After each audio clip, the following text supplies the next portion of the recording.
Finally नमस्कार साथियों, स्वागत है आप सभी का अंकित इंस्पायर्स इंडिया पर। मैं हूं अंकित अवस्थी। आप है मेरे सामने एक ऐसे सेशन पर चर्चा करने के लिए जिस सेशन के बारे में शायद मैंने आप लोगों को बहुत बार पहले भी बातें बाजार की में चर्चा की है। यानी एक ऐसी घटना जो कि इस समय अडानी के लिए दुर्घटना से कम नहीं है, एक ऐसी घटना जिसकी वजह से इस समय ट्विटर पर अडानी ग्रुप टॉप पर ट्रेंड कर रहा है। एक ऐसी घटना जो कि आज के समय में हर पल बदल रही है, क्योंकि एक रिपोर्ट 24 जनवरी को प्रकाशित होती है और उस रिपोर्ट की वजह से अडानी ग्रुप को लगभग 1.5 लाख करोड़ रुपए का घाटा हो चुका है। यह रिपोर्ट हिंडनबर्ग रिसर्च के द्वारा प्रस्तुत की जाती है। तो आज के सेशन में हम आपको बताएंगे क्या है अल्टीमेटली यह मामला। चलिए शुरू करते हैं साथियों। अखबारों की सुर्खियों में जहां आप एक और लिखा देख रहे हैं कि Adani group share slide further, loss nearly ₹2 lakh crore. यानी आप सोचिए, जिस समय हमने थंबनेल डाला उस समय 1.5 लाख करोड़ के आसपास का डेटा था। मैं सेशन जब कर रहा हूं अपडेटेड, उस समय आपके पास 2 लाख करोड़ का घाटा दिखाई देता है। फिर थोड़ा और आगे चलते हैं, आपको 3.5 लाख करोड़ का 2 दिन के अंदर घाटा दिखाई देता है।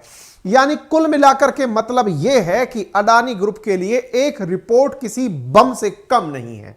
एक ऐसी रिपोर्ट जिसके आने के बाद अडानी ग्रुप के शेयर प्राइसेस में लगातार गिरावट आती चली गई, और गिरावट थोड़ी बहुत नहीं, ऐसी जबरदस्त गिरावट आती चली गई साथियों कि यहां पर अडानी की नेटवर्थ 96.6 बिलियन डॉलर यानी कि 7.88 लाख करोड़ रुपए रह गई है। अडानी जहां दुनिया के तीसरे सबसे बड़े अमीर आदमी हुआ करते थे, फिलहाल वो दुनिया के चौथे बड़े आदमी हैं ब्लूमबर्ग के हिसाब से, और फोर्ब्स रिसर्च के अनुसार वो 7वें अमीर बने हैं। यानी तीसरे पायदान से फोर्ब्स ने 7वें नंबर पर डाल दिया है, ब्लूमबर्ग ने तीसरे से चौथे नंबर पर डाल दिया है। अमीरों की लिस्ट में इनका नाम गिरकर नीचे आ गया है। अडानी एंटरप्राइजेस के 20,000 करोड़ रुपए का जो फॉलो ऑन पब्लिक ऑफर खुला था, आपको जिसके लिए मैंने सेशन भी किया था कि इसका एफपीओ आने वाला है, जिसमें 20,000 करोड़ रुपए मार्केट से उगाए जाएंगे, जहां शेयर प्राइसेस 3175 रुपए के आसपास रखी गई थी, वो गिर करके 2,768 रुपए रह गया है। लगातार शेयर के अंदर 18% की गिरावट सेम डे पर दर्ज की गई। साथियों, यह बहुत बड़ी बात शेयर मार्केट के लिए है। अडानी के शेयर में लोअर सर्किट लगा दिया गया है। दैट मींस अडानी के शेयर को आप चाहेंगे उससे नीचे दाम पर बेचना तो नहीं बेच पाएंगे। ऐसा आफ्टर ऑल क्या हुआ कि अडानी की नेटवर्थ जहां 25 जनवरी को 9.2 लाख करोड़ रुपए थी, वो आज घट करके 7.76 लाख करोड़ रुपए रह गई। ऐसा क्या है जिस रिपोर्ट के चलते अडानी एंटरप्राइजेस के 2 दिन के अंदर जो शेयर के भाव हैं उनमें लगातार 16, 25, 10, 31, 26, 27% की गिरावट और हजारों करोड़ का नुकसान होता हुआ दिख रहा है। यहां पर आप देख सकते हैं।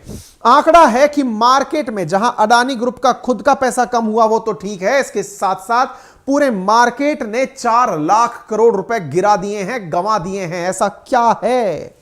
ऐसा है एक रिपोर्ट जिसका नाम है हिंडनबर्ग रिपोर्ट। ये क्या है रिपोर्ट जिसके चलते इस समय एक इन्वेस्टर अपना भविष्य कैलकुलेट कर रहा है कि मेरा कितना नुकसान हो गया है, वहीं दूसरी तरफ सब लोग एक प्रकार से यहां पर एक वेब सीरीज को याद कर रहे हैं, जिसमें जब ये स्कैम हुआ था, स्कैम नाम से जो वेब सीरीज है, जिसमें कि ये तुषार मेहता क्या है इसका नाम, ये कहता है कि अगर मैं गिरा तो मैं सबको गिराऊंगा। इस प्रकार का दृश्य बन रहा है अडानी के बारे में, जहां ब्लूमबर्ग उसकी लगातार रिपोर्ट नीचे गिरा रहा है। जहां 3 नंबर पर गौतम अडानी हुआ करते थे, 19 जनवरी 2023 को उनका डेटा गिरकर चौथे नंबर पर पहुंच गया है $113 बिलियन के साथ, और लगातार गौतम अडानी फोर्ब्स की लिस्ट के अंदर गिरते हुए 7वें नंबर पर पहुंच गए। ऐसा क्या है, यह अगर आपके दिमाग में आ चुका है तो विस्तार पूर्वक इस घटना के बारे में बताएंगे, लेकिन उससे पहले आप छोटी सी गुजारिश सुन लीजिए। गुजारिश यह है कि इस जानकारी को ज्यादा से ज्यादा साथियों से साझा अभी कर दीजिए। ज्यादा जानकारी साझा करने का लाभ इसलिए है क्योंकि इस सेशन में उस रिपोर्ट के माध्यम से हम आपके सामने कुछ ऐसी बातें रखेंगे जो कि आप सबको जानना जरूरी है, क्योंकि अल्टीमेटली पैसा आपका लगा हुआ होता है मार्केट में, इसलिए आप इस चीज को जरूर जाने जो मैं आपके साथ करने जा रहा हूं। हालांकि आप में से बहुत सारे लोग अभी तक स्टॉक के बारे में अपनी अपनी कोई ना कोई राय बना चुके होंगे, लेकिन फिर भी अगर आप चाहते हैं स्टॉक मार्केट में किस रिपोर्ट पर कैसे रिएक्ट करना है, विशेष रूप से तब जब किसी शेयर के अंदर लोअर सर्किट लगा हुआ हो, मार्केट टूट रहा हो, क्या उस समय इन्वेस्टमेंट करने का सही समय होता है? अगर आपके दिमाग में ये आइडियाज हैं तो जाइए मैं आपको एक किताब सजेस्ट करता हूं, नाम है इसका स्टॉक से पैसा कैसे कमाएं, क्योंकि शॉर्ट सेल करके ही ये जो कंपनी हिंडनबर्ग है ये पैसे कमाती है। इसका भी हम आपको पूरा काम बताएंगे, सब कुछ को यहां पर लपेटेंगे, लेकिन फिलहाल के लिए मैंने एक बुक सजेस्ट की है जो कि इस समय उपलब्ध है कुकू एफएम पर। कुकू एफएम का लिंक है कमेंट बॉक्स और डिस्क्रिप्शन में, जहां पर 10,000 से ज्यादा किताबें आपको ऑडियो बुक के फॉर्मेट में सुनने के लिए उपलब्ध हैं। जहां मार्केट में एक किताब 300 रुपए के आसपास पड़ती है, 10 किताबें भी अगर पढ़ते हो तो 3,000 की किताबें होती है, लेकिन यहां तो बात 10,000 किताबों की है। ऐसी स्थिति में यदि आप चाहते हो उन 10,000 किताबों को महीने भर सुनना, तो आपको यह ऑफर बहुत ही सस्ते दाम में दिया जा रहा है। और कितना? यदि आप फ्रीडम 60 रेफरल कोड यूज करते हैं तो 26 से लेकर 29 जनवरी में यदि आपने हमारे द्वारा दिए गए लिंक पर क्लिक करके कोड से परचेज कर लिया तो आपको मात्र 39 रुपीस के अंदर 10,000 किताबें, वो भी पूरे एक महीने के लिए सुनने को मिल जाती हैं। तो अभी जाइए, लिंक पर क्लिक करिए और कोड यूज करिएगा फ्रीडम 60। मैंने आपके लिए यहां पर तरीका बता दिया है, लिंक पर क्लिक करेंगे, कोड पुट करेंगे और आपके यहां पर सीधा 99 की जगह प्राइस कट के 39 रह जाएगा। और वर्थ है ₹1 के अंदर प्रतिदिन अगर आपको नॉलेज मिल जाए ना, तो ये बहुत बड़ी बात है, ठीक है ना। चलिए तो शुरू करते हैं। अब ये क्या है कहानी? साथियों, एक हिंडनबर्ग रिसर्च नाम की अमेरिकी रिसर्च एजेंसी है। रिसर्च एजेंसी का मतलब ये कंपनियों के बारे में अपनी रिसर्च करती है, और ये रिसर्च एजेंसी अपने द्वारा एक न्यूज प्रकाशित करती है, और वो ये है, Adani group, how the world's third richest man is pulling the largest con in corporate history. Largest con in corporate history इस समय यह इन्वर्टेड कॉमाज में प्रचलित हो रहा है, चर्चित हो रहा है। वैसे तो यदि आपको मालूम हो तो नेटफ्लिक्स पर एक वेब सीरीज भी है कॉनमैन के नाम से। वैसे तो आपको यह मालूम होगा कि अक्सर जो फरेबी या फिर धोखाधड़ी करने वाले लोग होते हैं, they are known as conmans, गुंडे, गूंस। लेकिन यहां पर लिखा जा रहा है largest con in corporate history. क्यों लिख रहा है? क्योंकि यह पूछना चाहता है कि इसने कैसे एक कॉर्पोरेट काम को, कॉन्ग्लोमरेट को इतना बड़ा बनाने के लिए कितने गलत प्रकार के काम किए। आप सोचकर देखिए, इस कंपनी के द्वारा अडानी के ऊपर 88 सवाल दागे गए हैं। इस कंपनी के द्वारा 100 पेज से अधिक की एक रिपोर्ट तैयार करके मार्केट में फ्लोट की गई है। इस हिंडनबर्ग रिसर्च, जो कि एक अमेरिकी रिसर्च एजेंसी है, जो कि अकाउंट्स या फिर यह समझिए कि मतलब सीए सीएफए टाइप के जो लोग होते हैं उनसे बनी हुई एक कंपनी है, जिसने अपने द्वारा जब रिपोर्ट निकाली तो उसने खुद यह दावा किया है कि हमने अडानी पर रिसर्च करने में पूरे 2 साल लगाए हैं, 100 पन्ने से अधिक की रिसर्च प्रकाशित की है, ना जाने कितने ही देशों की हमने यात्रा की है यह जानने के लिए कि यह व्यक्ति कितना बड़ा फ्रॉड है। तीसरी बात, इसने यह भी दावा किया है कि जो हमने बातें की हैं उसके बारे में हमने लगभग 74 साइटेशंस उपलब्ध कराई हैं। साइटेशंस का मतलब हुआ कि आप जिनके प्रमाण देख सकते हैं कि देखिए ये रहा प्रमाण, ये इसलिए फर्जी है। इसके दावों को अगर देखा जाए तो वो दावे तो हम आपसे चर्चा में लाएंगे ही, जो बड़े बड़े दावे हैं। 102 पेज की रिपोर्ट है, मैं उसके अंदर कुछ प्रमुख मुद्दे आपसे डिस्कस कर सकता हूं। इंटरेस्टिंग फैक्ट यह है, 24 तारीख को यह रिपोर्ट आई, 26 तारीख को अडानी द्वारा रिप्लाई किया गया, और रिप्लाई में यह कहा गया कि इन्होंने हमारी साख को गिराने का प्रयास किया है, हमें नीचे गिराने का प्रयास किया गया है। लेकिन आपको जानकर आश्चर्य होगा कि यह जो गिराने करने का जो प्रयास हो रहा है, इस प्रयास के अंदर उस कंपनी ने कहा कि इन्हें हमारे बारे में कुछ कहने को मिला ही नहीं। अर्थात हिंडनबर्ग रिसर्च इतनी आक्रामक होकर चुनौती दे रही है कि अडानी को लगता है कि हम गलत हैं, तो अमेरिका में आपका स्वागत है, आइए हम पर केस करिए, हम आपसे केस लड़ने के लिए तैयार हैं। इतना पुख्ता तरीके से अगर कोई कंपनी किसी के बारे में बवाल काट रही है तो निश्चित ही एक चिंता का विषय हो सकता है। चलिए चर्चा करते हैं क्या कहा गया है।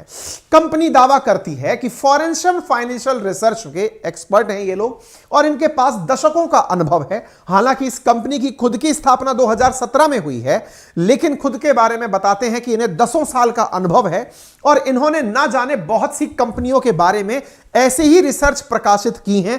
और जब जब हिंडनबर्ग की रिसर्च किसी कंपनी के बारे में प्रकाशित होती है तो उस कंपनी को जबरदस्त लॉस होता है। ऐसे ही बहुत से उदाहरण हैं, जैसे HF फूड या फिर रियॉट ब्लैकचेन या WINS Finance, China Metal Resources Utilization आदि तमाम कंपनीज हैं जिनके बारे में दावा किया जाता है कि जब हिंडनबर्ग रिसर्च उन पर रिसर्च करता है तो फिर लोगों का मामला या देखने का परिदृश्य बदल जाता है। हालांकि विकिपीडिया और रिसोर्सेज पर प्राप्त जानकारी के अनुसार इस कंपनी की स्थापना 2017 में तो हुई है, लेकिन 2021 में इसके पास मात्र 5 एम्प्लॉय थे। हालांकि इस बात से एक प्रभाव बड़ा क्रिएट होता है कि 5 एम्प्लॉयज की एक कंपनी जिसके द्वारा प्रकाशित रिसर्च ने पूरे भारत को झकझोर के रख दिया है। ऐसा लग रहा है कि ना जाने कितना बड़ा बॉम्ब आके गिर गया है। हालांकि इस बात से हम फिर भी वास्ता कम इसलिए रखते हैं कि समटाइम्स कंपनीज अपने एम्प्लॉयज कम दिखाती हैं, मैक्सिमम काम आउटसोर्स करती हैं। अर्थात जिस प्रकार से दुनिया के प्रमुख पैसे वाले लोगों के अंदर जो कंपनीज हैं उनमें अक्सर ऐसा देखा गया है कि वो कंपनीज सामान्यतः खुद पर जिम्मेदारी ना लेकर काम को आउटसोर्स करती हैं। ठीक है, खैर आइए आगे बढ़ते हैं।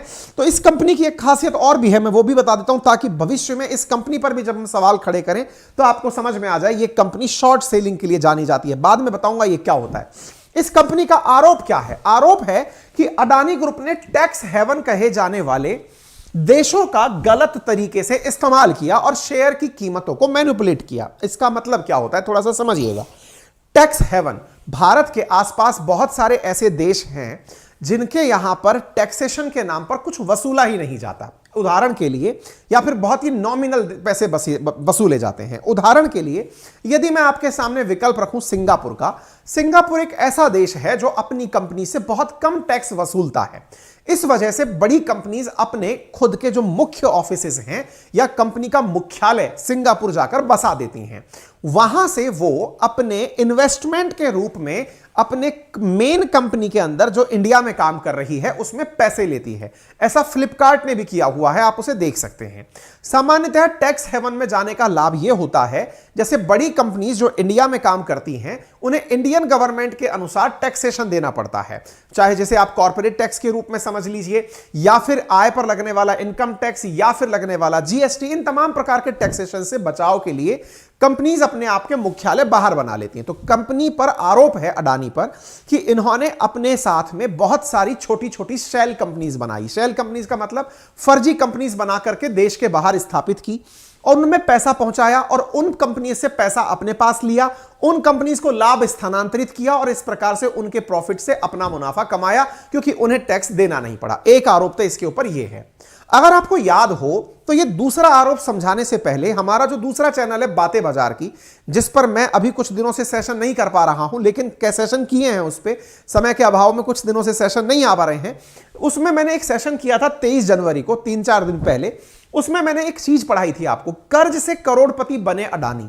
उसमें मैंने आपको बताया था कि अडानी के ऊपर कितना ज्यादा कर्ज है। अडानी के कर्ज पर अगर ब्याज अलाउ कर दिया जाए, यानी अडानी जो कि लगभग 2 लाख करोड़ रुपए का कर्जदार है भारत की बैंकों से, अगर उन पर 10% औसत का भी ब्याज अप्लाई कर दिया जाए तो वो जितना ब्याज बनता है ना इसके ऊपर कर्ज से, उतना तो इसकी कंपनियों का मुनाफा भी नहीं है। ये तो हिंडनबर्ग ने रिसर्च नहीं की थी, ये मेरी अपनी रिसर्च थी जो मैंने आपके साथ में इस सेशन में साझा की है बातें बाजार की। अगर फुर्सत मिले तो देख लीजिएगा। मैंने आपको एक सेशन और किया था कि कैसे यह व्यक्ति 100 रुपए से लेकर दुनिया का सबसे अमीर शख्स बना। इस पर बातें बाजार की पर मैंने कम से कम 4-5 सेशन किए हैं। अगर वहां के सेशंस भी आप प्रॉपर तरीके से अडानी के बारे में सुन लोगे ना तो हिंडनबर्ग की रिसर्च समझ में आ जाएगी। वो रिसर्च भी बहुत हद तक हमने जो तथ्य आपके सामने निकाले हैं उनसे जुड़ी हुई है। जहां पहला तथ्य इस कंपनी के द्वारा यानी हिंडनबर्ग रिसर्च के द्वारा अडानी पर सेल्स यानी कि इस प्रकार के फर्जी कंपनी बनाने की बातों का है, वहीं दूसरा आरोप है कि अडानी के ऊपर कर्ज बहुत है। और कर्ज जो है वो हमने अपने सेशन में दिखाया भी था कि अडानी को अडानी पर अगर केवल टैक्स लगा दिया जाए ना तो भारत सरकार को खूब मुनाफा हो सकता है। खैर एनीवे, तो यहां पर यह कहा गया, दूसरी चीज जो कहा गई कि इसके ऊपर जबरदस्त कर्ज है। तीसरी बात जो इसमें उजागर की गई, हालांकि 102 पेज की रिपोर्ट है, उसमें 88 सवाल हैं जो उस कंपनी ने, उसके मतलब हिंडनबर्ग रिसर्च ने गौतम अडानी पर दागे हैं। लेकिन इसके अलावा एक चीज और यहां पर है, और वो ये है कि इस कंपनी के अधिकांश पदों पर बैठे हुए जो लोग हैं, कौन सी कंपनी, गौतम अडानी की, जो अडानी की जितनी भी कंपनीज हैं उनमें इसके अपने ही परिवार के सदस्यों को इसने पदों पर बिठा रखा है। यानी कंपनी के अंदर अगर कॉर्पोरेट गवर्नेंस जैसी बातें की जाए तो उनको बिल्कुल यहां पर एब्सेंट ही पाया जाता है। ऐसी यहां पर चीजों का ऊपर आरोप है कि यहां पर कस्टम टैक्स से चोरी, फर्जी इंपोर्ट डॉक्यूमेंटेशन और अवैध कोयले का इंपोर्ट करने का जो आरोप है वो इनके भाई राजेश अडानी पर है, और वो इनकी कंपनी के ग्रुप एमडी हैं। तो ग्रुप एमडी पर जब टैक्स चोरी आदि का आरोप है और वो अडानी में काम कर रहा है, इससे आप ये पहचान सकते हैं कि ये कंपनी क्या क्या फ्रॉड कर रही होगी। इतना ही नहीं, गौतम अडानी के बहनोई समीरो वोरा का नाम डायमंड ट्रेडिंग स्कैम में आने के बाद भी जो अडानी का ऑस्ट्रेलिया डिवीजन है उसका वो एग्जीक्यूटिव डायरेक्टर बना हुआ है। इन कंपनी, इसका हिंडनबर्ग रिसर्च का अडानी पर आरोप है कि भाई इस व्यक्ति ने अपने परिवार के सभी सदस्यों को अपनी कंपनीज में बड़े बड़े पदों पर सेटल कर रखा है, और ऐसे ऐसे लोग इन पदों पर शुमार हैं जिनके ऊपर बड़े बड़े आरोप हैं, और उन आरोपों के बावजूद भी वो लोग पदों पर बैठे हैं। इसका मतलब है कि ये पूरी कॉन्स्पिरेसी चल रही है। इस रिसर्च फर्म का दावा है कि उसने करीब 2 सालों तक रिपोर्ट के बाद में यह रिपोर्ट बनाई है, रिसर्च के बाद में यह रिपोर्ट बनाई है, जिसे तैयार करने के लिए कंपनी ने अडानी ग्रुप के पूर्व अधिकारियों और कुछ अन्य लोगों से बात की और कई दस्तावेज भी खंगाले हैं। यहां पर यह रिपोर्ट के कुछ पेजेस मैंने आपके सामने दिखाए हैं। अब मैं आपको यहां पर बताना चाहूंगा कि जिस चीज पर इसने प्रकाशित दिमाग लगाया है वो क्या है। कहा गया है कि अडानी ग्रुप ने, कैसे संभव है कि अपनी कंपनी का मुनाफा या मार्केट कैपिटलाइजेशन 3 साल में 1398% ज्यादा कर लिया। ध्यान से सुनिएगा, इसके पीछे की वजह को भी मैं आपको एक्सप्लेन करने का प्रयास करूंगा। कैसे एक कंपनी जिसका नाम है अडानी ट्रांसमिशन, उसका मुनाफा 700, उसका मार्केट कैप 729% बढ़ जाता है। इसने ना केवल इन सवालों पर ध्यान आकर्षित किया है, बल्कि यह भी कहा है कि जो कंपनी अपना शेयर 2020 में मात्र 208 रुपए का रखती थी, ऐसा उस कंपनी ने क्या कर दिया जिससे कि उसका शेयर 4000 रुपए पहुंच गया वर्ष 2022 में। अडानी ग्रुप ने ऐसा क्या कर दिया कि शेयर की कीमतों में 20 गुना इजाफा हुआ। अब आपके दिमाग में भी आएगा कि यार बात तो आप सही कह रहे हो, ऐसी भी लोगों को क्या लगन लग गई कि हां भाई इस कंपनी के शेयर खरीद लो। है ना, दिमाग आएगा ना आपके। चलिए, अब तो मैंने आपको जो चीजें दिखाई वो आपको वो चीजें दिखाई जो इसने कही हैं। अब अपना भी एक बार छोटा सा बीच में संवाद कर लेते हैं जो ज्यादा जरूरी है। आपके दिमाग में एक प्रश्न आकर अटक चुका है। अब क्या अटक चुका है? यार शेयर मार्केट में कंपनीज हैं, चल रही हैं, शेयर के भाव बढ़ रहे हैं, बढ़ने भी चाहिए, लेकिन सवाल तो वहीं की वहीं खड़ा है सर, दुनिया बेवकूफ थोड़ी है। 200 का शेयर 400 में खरीद क्यों रही है? शेयर महंगे हुए होंगे तभी तो खरीद रही होगी। पॉइंट आपका भी है, ध्यान से सुनना और इस बात को थोड़ा समझने का प्रयास करना, तब जाकर के आपको समझ में आएगा कि कॉन्स्पिरेसी असल में हो कहां रही है। ठीक है, दोबारा सुनिए। आपके दिमाग में पहला प्रश्न बनेगा, माना सर कि 200 रुपए का शेयर था 2020 में, मान लिया एक बार, लेकिन एक बात बताओ, 2020 में 200 का शेयर 2022 में 4000 का हो गया, 20 टाइम्स बढ़ गया।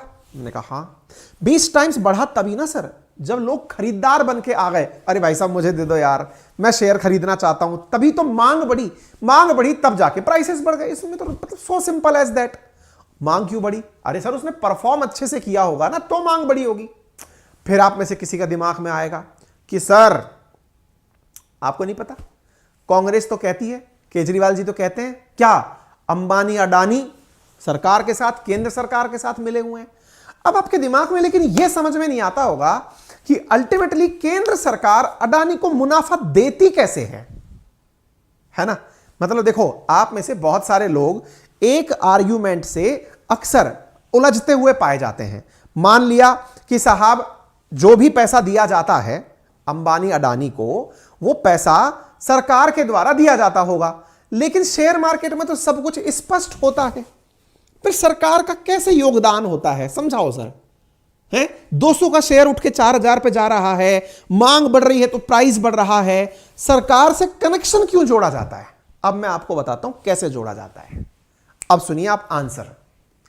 आप जानते हैं भारत की एक सबसे अधिक फायदा कमाने वाली इंश्योरेंस कंपनी है, भारत सरकार की है, नाम है उसका लाइफ इंश्योरेंस कॉरपोरेशन, जिसको आप LIC के नाम से जानते हैं।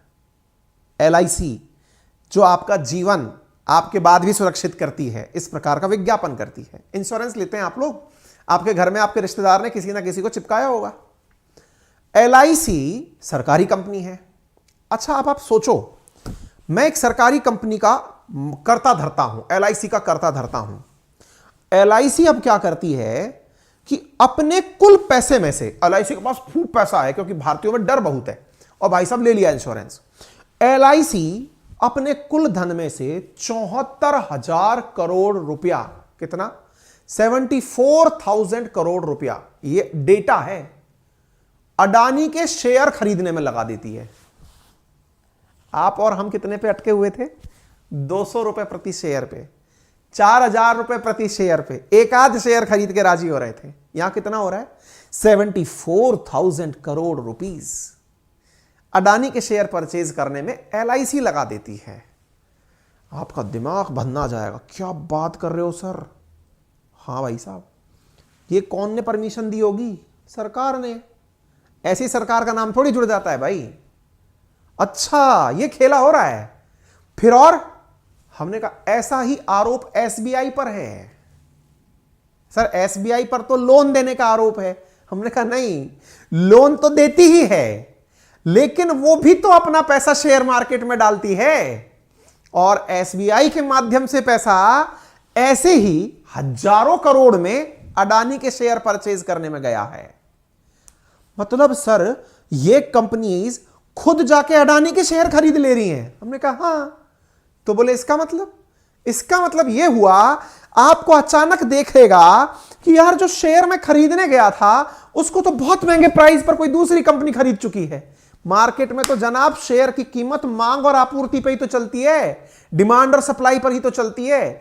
मार्केट में अगर सप्लाई कम है, डिमांड ज्यादा है, डिमांड LIC और उसने बढ़ा दी साहब। डिमांड बढ़ गई, आपकी सप्लाई कम थी, शेयर प्राइस ऊपर चले गए। आप और जैसे हम जैसे लोग जो हैं वो राजी हो गए, अरे वाह गजब हो गया, ये तो शेयर खरीदो, चढ़ गया ऊपर। आया कुछ खेला समझ में? पॉइंट नंबर 1 बहुत गहरा पॉइंट है ये। ऐसे तो किसी भी कंपनी को कभी भी आसमान में टिकाया जा सकता है, आशीर्वाद भगवान रूपी सरकार का चाहिए। और पैसा ही भगवान है। तो बोले मतलब सरकार ने कह दिया LIC से, सरकार ने कह दिया SBI से, सरकार ने कह दिया सरकारी बैंकों से, जाओ और जाकर अडानी के शेयर खरीदो। अडानी के शेयर खरीदे, अडानी के शेयर आसमान में, जनता पागल हो गई। और यार 200 का शेयर मेरा आज 500 का हो गया, ले ले भाई, ले ले फटाफट ले ले। फिर 500 वाला भाई ने हड़कंप मचाया, कल रातों में और एक बैंक ने सरकारी शेयर खरीद लिया। ये लो जी, चढ़ गया मार्केट, हो गया अडानी करोड़पति। सर ये तो तगड़ा खेला है।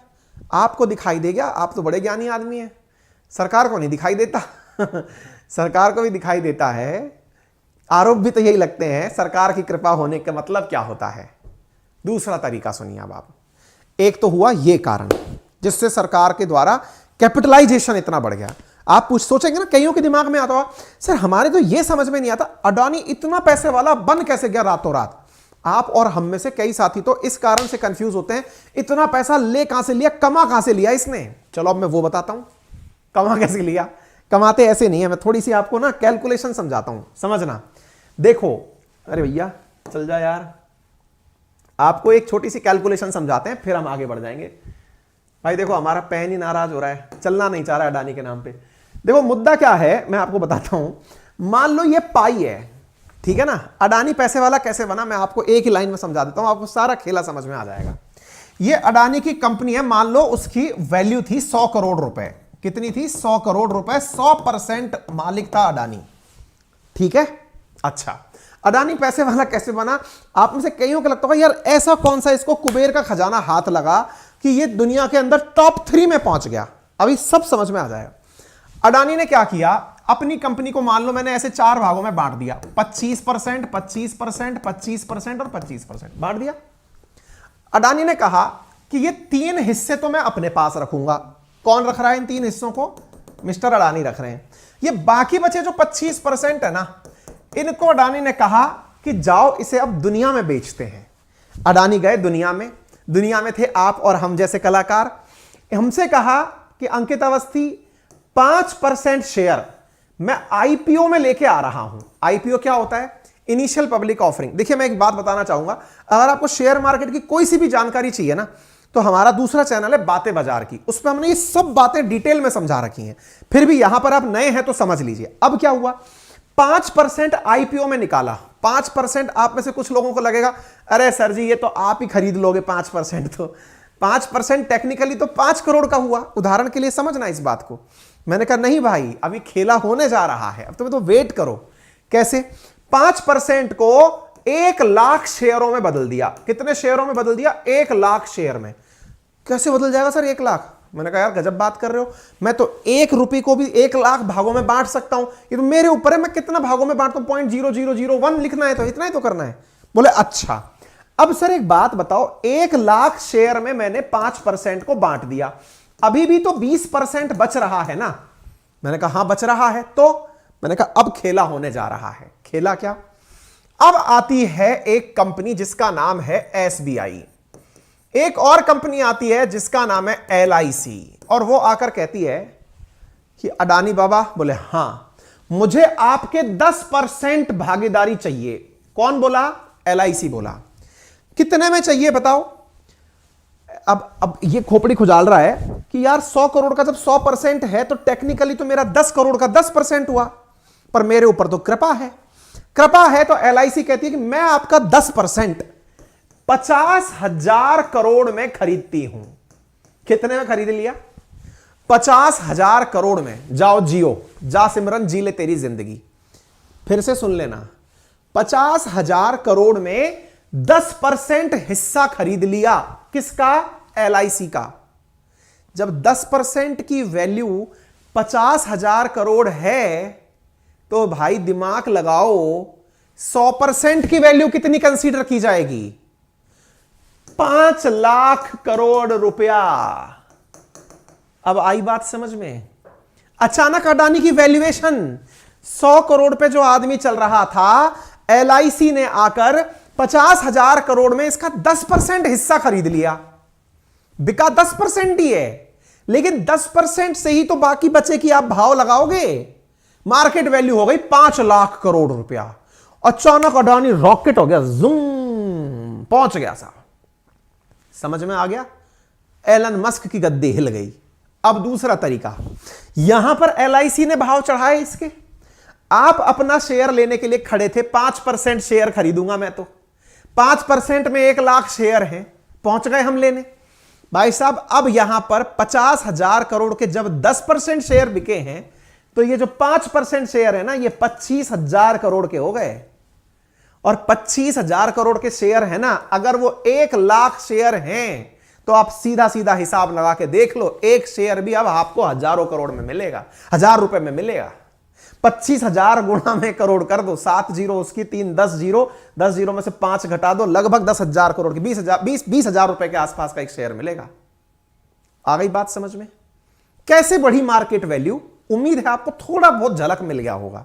हालांकि मैंने जो वैल्यू रखी है 100 करोड़, ये बहुत नॉमिनल वैल्यू रखी है। कंपनी की वैल्यू इतनी भी कम नहीं होती है, इतने में तो शायद उसको लिस्टेड भी ना करने दिया जाए। मान लो यहीं पर यह वैल्यू 100 करोड़ की जगह 10,000 करोड़ होती, अब उसको आप इस प्रकार से कैलकुलेट कर लो, मार्केट वैल्यू ऐसे बढ़ती है। ठीक है, उम्मीद है आपको समझ में आ गया होगा। इस कंपनी ने, ये जो दूसरी हिंडनबर्ग रिसर्च है, इसने यही आरोप लगाया है इनके ऊपर कि इन्होंने असल मायने में चीजों का मैनिपुलेशन किया है। मैनिपुलेशन कैसे? अपने कॉन्टेक्ट्स के दम पर अपनी वैल्यू बढ़ा ली। ऑब्वियस सी बात है, किसी की भी कृपा हो जाए, सरकार जिस पर कृपा कर दे उसके तो भाव आसमान में चले जाएंगे। आप और हम जहां पर सस्ते शेयर खरीदने 200 रुपए के गए थे, वो तो 4,000 का हो गया। अब दूसरा पॉइंट सुनिए। एक तरीका तो यह हुआ सरकार का इन्वेस्टमेंट मिलने का, यह तो समझो सीधा सीधा उसकी झोली में पैसे भरने जैसा हो गया कि ले जा, जी ले अपनी जिंदगी, तेरे मन में आए जो कर इस पैसे से।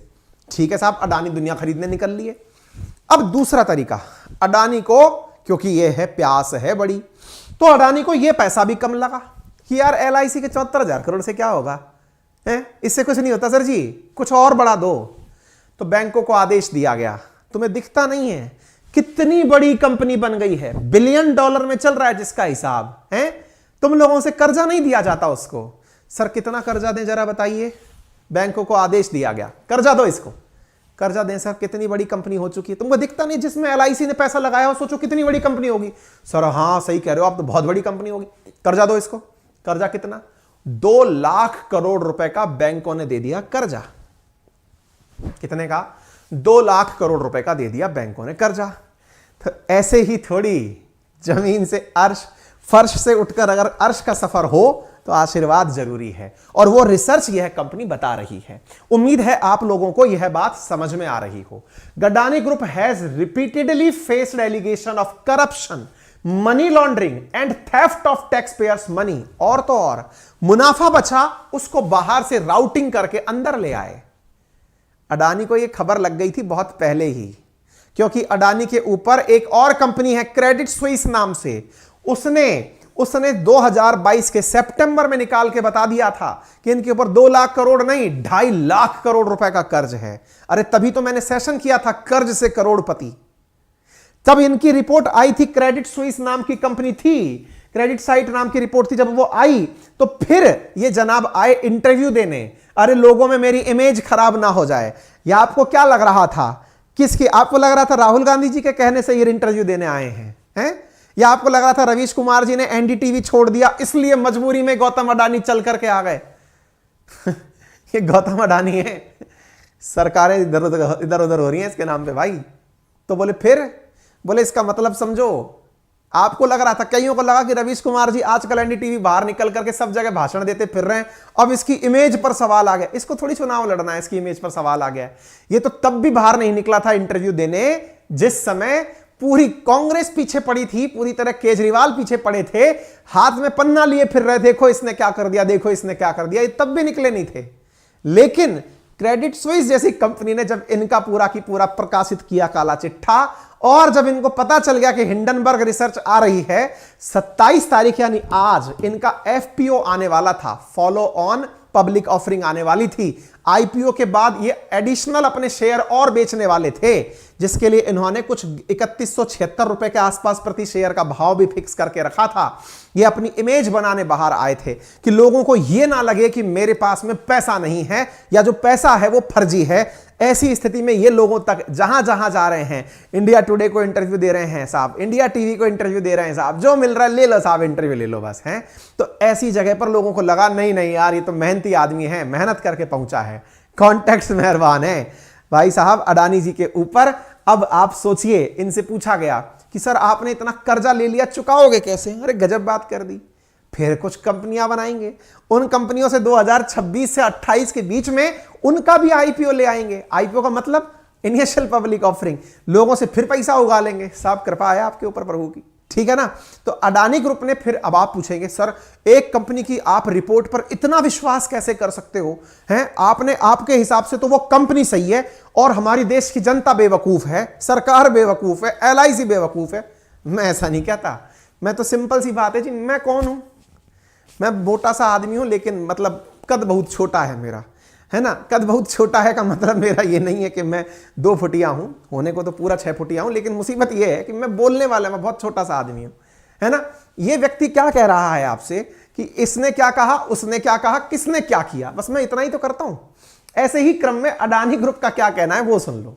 अडानी ग्रुप का कहना है कि वह अपनी प्रमुख कंपनी के शेयर बिक्री को नुकसान पहुंचाने के प्रयास के तहत बिना सोचे विचारे काम करने के लिए अमेरिकी financial research company Hindenburg research के खिलाफ दंडात्मक कार्रवाई लेकर कानूनी विकल्पों पर गौर करेंगे। ग्रुप की ओर से कहा गया है कि हिंडनबर्ग ने रिसर्च से गलत इरादे से बिना कोई शोध और पूरी जानकारी के इसे प्रकाशित किया है और इससे हमारे निवेशकों पर गलत प्रभाव पड़ा है। धन्यवाद अडानी जी, आपने अपने द्वारा 25 जनवरी को मीडिया स्टेटमेंट जारी किया, बहुत बढ़िया, लेकिन लोगों के अंदर डर खत्म नहीं हुआ। जब डर खत्म नहीं हुआ, आपने हिंडनबर्ग पर जब ऐसी बात बोली, हिंडनबर्ग के बोलने के बावजूद भी आपका शेयर FPO पर जहां 3200 रेट उम्मीद कर रहा था वो 2768 पर आकर टिक गया है और अभी तक नीचे जा रहा है। वो तो इसके ऊपर लोअर कैप लगा दिया गया है। हमने इसके ऊपर सेशन किया था जब ये एफपीओ लाने वाले थे कि मुनाफा कमाने के लिए हो जाइए तैयार, क्योंकि जिस तरह की प्लानिंग चल रही थी उसे देखकर लग रहा था कि इनका शेयर कमाई देकर जाएगा, लेकिन उल्टे पड़ गए दांव। एफपीओ आना था आज, लेकिन फेला मार जाएगा, वैल्यू नहीं उठ पाएगी इसकी। अब हिंडनबर्ग इस बात पर क्या बोला? हिंडनबर्ग ने कहा ठीक है, मोस्ट वेलकम है, अगर अडानी ग्रुप गंभीर है तो उसे अमेरिका में आकर मुकदमा दायर कर देना चाहिए, हम काम करते हैं, कानूनी प्रक्रिया का पालन करने के लिए तैयार हैं। हिंडनबर्ग ने यह जवाब दे दिया, ये लीजिए अवर रेस्पॉन्स टू अडानी। 88 ट्वीट किए, 88 ट्वीट में 88 सवाल, किसी का भी जवाब ट्वीट पे ही दे दो, मान जाएंगे। आपको इतना नुकसान हो रहा है तो आ जाओ ना खुल के सामने, हमारी रिपोर्ट में जो बातें कही हैं उससे इतना जल्दी मामला क्यों बिखर गया आपका, सामने आ जाओ। समझ गए आप? फिर आपके दिमाग में एक सवाल आएगा, इस सब को जानने के बाद कांग्रेस क्या कह रही है? कांग्रेस ने सीधा कहा सीबीआई जांच करवाओ, आरबीआई और सेबी से कहो जांच करे, सेबी और आरबीआई जांच करे। तो ऐसी स्थिति में कांग्रेस ने कह दिया कि जब एलआईसी अडानी ग्रुप में 77,000 करोड़ रुपए लगाती है, अडानी एलआईसी को 23,500 करोड़ का नुकसान हुआ है आज ही आज में। वो जनता का पैसा है, आपने अपना भविष्य सुरक्षित करने के नाम पर जिसको पैसा दिया हुआ है वो है। Adani group that has paid 53,000 against 77,000 crore, इतने का नुकसान एलआईसी को हो चुका है। क्यों? वैल्यू नीचे आ गई। तो इसका मतलब यह हुआ कि एलआईसी का पैसा आपका पैसा है जो डूब रहा है। इतना ही नहीं, LIC bets on Adani over 2 years steadily increase holding. आप यहां देखिए एलआईसी के पास कितना परसेंटेज इनका बढ़ता चला गया। LIC losses 18,000 crore in just 2 days। Adani group stock crash, ये मार्केट में न्यूज चल रही है। ऐसी स्थिति में जयराम रमेश जी के द्वारा यहां पर पूरी रिपोर्ट लिखी गई है। यहां पर 74,000 करोड़ का डेटा है। उन्होंने कहा है कि हमारे देश का पैसा इस तरह से लुटाया जा रहा है सरकार के द्वारा। आप में से कुछ लोग आप पूछना चाहेंगे सर आपकी क्या राय है? हमने कहा देखो, सेबी ने इस बारे में जानकारी जुटाना शुरू कर दिया है। सेबी किसी को नहीं छोड़ती, ये तो कुछ नहीं है। इससे पहले सहारा श्री हुए थे, उनको भी सेबी ने पकड़ लिया था, पकड़ करके पूरी जांच जुटाई थी और जांच करके सारा मामला सामने लाकर रख दिया था। कितने भी प्रभावशाली क्यों ना हो, सेबी अगर अपनी जांच शुरू कर देती है तो वो किसी भी बात में पीछे नहीं छोड़ती। हालांकि यह रिपोर्ट है, ऑफिशियली कोई भी जानकारी बाहर नहीं आई है, security exchange board of India. लेकिन इसके बावजूद भी आपके पास में एक सवाल बचा रह जाएगा और वो सवाल ये है, आपकी क्या राय, मेरी क्या राय है? ना तो भाई मैं सीए हूं, ना मैं कानूनी जानकार हूं, ना मैं राजनेता हूं, फिर भी जितनी भी खबर आपकी तरह मैंने पढ़ी उसका कंक्लूजन मेरे पास भी निकालने का अधिकार तो है। क्या कहां जा रही है सारी चीजें? देखो, सबसे पहली चीज तो ये है, इंडिया का जो मार्केट है ना, शेयर मार्केट, वो बड़ा ही वॉलेटाइल मार्केट है। केवल इतनी सी सूचना आ जाए ना कि वहां पर तेज तरीके से भूकंप आया, भूकंप नेपाल में आया होगा, इंडिया में शेयर मार्केट नीचे गिर जाएगा। मतलब एक तो जैसे जंगल में शेर आया कह के कोई चिल्लाता है ना, जंगल में शेर आ गया, धड़ाम से भाई सब लोग भागना शुरू, अरे भागो रे, अरे वो जंगल में आया है, घर में नहीं आया है, लेकिन अरे शेर आ गया, शेर। एग्जैक्टली एक तो इंडिया का share market over reactive market है, यानी बहुत ज्यादा रिएक्ट करता है तेजी से। रिएक्शन की वजह से शेयर मार्केट बहुत जल्दी नीचे आता है। यदि आप शेयर मार्केट में ताजा एंट्री किए हैं तो आपसे केवल इतनी सी गुजारिश है, यह शेयर मार्केट का नेचर है, इतनी सी खबर से नीचे आ जाना, छोटी सी खबर से ऊपर उठ जाना। जैसे जब अडानी ने एनडीटीवी खरीदा, जो कि बहुत छोटी डील थी, उसने पहले से कर्जा दे रखा था, इस बात की शेयर मार्केट ने इतनी खुशी बना ली कि ऊपर चल दिया, क्या हा मजा आ गया। तो शेयर मार्केट में सोचिए ना, 10 करोड़ से अधिक एंजल उसके क्या बोलते हैं ना, डीमेट के अकाउंट खुले हुए हैं। जब 10 करोड़ डीमेट अकाउंट खोले तो लोग, कोई हर आदमी थोड़ी ना इकोनॉमिस्ट बन के बैठा हुआ है, बस खोल लिया अकाउंट, सबने अकाउंट खोल लिए, ट्रेडिंग कर लिए, पता है नहीं, एनडीटीवी खरीद लिया और मजा आ जाएगा। क्यों? क्योंकि हम सूचनाओं से चलते हैं, सूचना आ गई ये है, हम धड़ाम से नीचे आ गए। अब थोड़ा सा एक और पंक्ति बढ़ाते हैं। तो पहली चीज, शेयर मार्केट सूचनाओं से प्रभावित होने वाला मार्केट है, उसमें धड़ाम से नीचे आना, धड़ाम से ऊपर जाना, ये उसकी ओरिजिनल पहचान है, ठीक है, क्योंकि उसमें हर आदमी बुद्धिमान नहीं है जो ट्रेडिंग कर रहा है। तो पहली चीज आपसे गुजारिश है, इस बात से प्रभावित होकर के अरे भाई साहब अब तो डूब ही गए रे, पता चले शेयर बेच दो, मेरी राय है ऐसा कोई हरकत मत करना। बेस्ट टाइमिंग होता है शॉर्ट सेल के समय पैसे लगा के शेयर खरीदना। अगर वास्तविकता अगर आपको लगता है ना जितने भी शेयर सस्ते में मिल सकते हैं, हालांकि फिर से ये ओपिनियन देना राइटफुली ठीक नहीं है, इंडिया का ट्रेंड बता देता हूं, वर्ल्ड का ट्रेंड बता देता हूं, मार्केट जब नीचे जाता है दुनिया उस शेयर को खरीद लेती है। मैं क्योंकि अधिकृत नहीं हूं आपको यह कहने के लिए कि आप ऐसा करें, मैं दुनिया के रेफरेंस में बोल रहा हूं कि लोग ऐसा करते हैं, ठीक है, जो कि एक अच्छी चीज है क्योंकि फॉरेन इंस्टीट्यूशंस भी ऐसे ही पैसा लगाते हैं, ठीक है। अच्छा, तो नीचे जाते हुए मार्केट को लोग सस्ते में खरीदते हैं क्योंकि पता है ये फिर से उठेगा। तीसरी चीज, सर ये कहीं फर्जी निकला तो हमारा तो सारा पैसा चकनाचूर हो जाएगा। आपको क्या लगता है, अगर पैसा दिया गया है तो वो फिजिकली कहीं इन्वेस्ट भी हुआ होगा? अभी जिस बात को आपने सुना और अपने मन में एक पिक्चर बनाई, क्या कि LIC ने इतना पैसा दे दिया, तो वो पैसा अडानी ने जेब में भर करके रख नहीं लिया है, वो उस पैसे को भी इन्वेस्ट तो कर ही रहा है ना। चाहे देश के पोर्ट बनाने में कर रहा हो, चाहे सड़कें बनाने में कर रहा हो, चाहे हवाई जहाज खरीदने में, चाहे पेट्रोकेमिकल बनाने में, चाहे कुछ भी करने में इन्वेस्टमेंट हो रहा है। उस पैसे को कोई जेब में रख के नहीं बैठ सकता, सरकार भी जानती है, ठीक है। इसका मतलब दूसरा तथ्य भी जान लीजिए, LIC केवल अडानी में ही पैसा नहीं लगाती है, इसलिए कहते हैं अधूरी जानकारी नुकसानदायक होती है। तो LIC ऐसा करके कई कंपनियों में पैसे लगाती है, अडानी नहीं। LIC तो अपना मुनाफा कमाती ही ऐसे है। सरकार भी आपसे जो पैसे इन्वेस्ट कराती है वो ऐसे ही लगाती है। म्यूचुअल फंड और हैं क्या? म्यूचुअल फंड्स यही तो हैं। म्यूचुअल फंड्स में आपका पैसा शेयर मार्केट में ही लगाया जाता है। तो LIC भी यही काम करती है, और वो केवल अडानी नहीं, वो जो भी ब्लू चिप कंपनियां हैं उन सब में इन्वेस्ट किया जाता है, और ब्लू चिप कंपनी में ज्यादा इन्वेस्ट किया जाता है। तो इस बात से भी पैनिक होने की आवश्यकता नहीं है। मैंने जानकारी आपको इसलिए दी क्योंकि इस कंपनी ने जानकारी निकाली है। चौथी बात, सर उस कंपनी के रिसर्च को क्यों ना मान लिया जाए? सही है वो, बिल्कुल मान लो, गलत किसने कहा है, लेकिन मानने से पहले थोड़ा सा विचार करो। जिस कंपनी में कुल 5 लोग काम कर रहे हैं, वो कहती है कि उसने 2 साल तक रिसर्च की है। तो मैं ये कहता हूं कि इंडिया की जितनी भी ऑडिट फर्म्स हैं, इंडिया के अंदर इतनी सारी एजेंसीज हैं, वो भी तो कुछ ना कुछ पन्ने पड़ती होंगी ना। हां, मार्केट में एक जो चीज नेगेटिव होती है वो होता है ओवर वैल्यूड होना, ज्यादा भाव चढ़ा देना। ऐसा तो आप करते हैं समटाइम्स। जिस चीज की जो रियल वैल्यू होती है उससे ज्यादा वैल्यू आप हाइप क्रिएट करके कर देते हैं। जैसे इन दिनों सोशल मीडिया पर जो भी व्यक्ति सुपरस्टार होता है वो ओवर हाइप्ड होता है। कभी पता चलता है कि किसी एक्टर को आपने ओवर हाइप दे दिया, पता चलता है किसी एंकर को ओवर हाइप दे दिया, पता चलता है कभी किसी, मतलब अभी जैसे मैं छोड़ो, इन पर टिप्पणी नहीं करूंगा, आप समझ जाइए कि मतलब जिस तरह से चीजें चलती है ना, ओवर हाइप्ड होती हैं, मतलब ज्यादा बढ़ा चढ़ाकर पेश करने वाली होती हैं। तो आपसे मेरी छोटी सी गुजारिश ये है, कृपया करके इस समय पर ज्यादा पैनिक करने की आवश्यकता नहीं है। मार्केट है वो ऐसे ही रिएक्ट करता है, ये इसकी फितरत है, ठीक है। चलिए अभी के लिए इतना ही। अब मैंने इतनी अच्छी जानकारी आपको दे दी, बदले में कुछ तो मांगने का हक मुझे भी है। हालांकि मैं अडानी नहीं हूं जो आपसे कहूं कि मेरा IPO ले लो।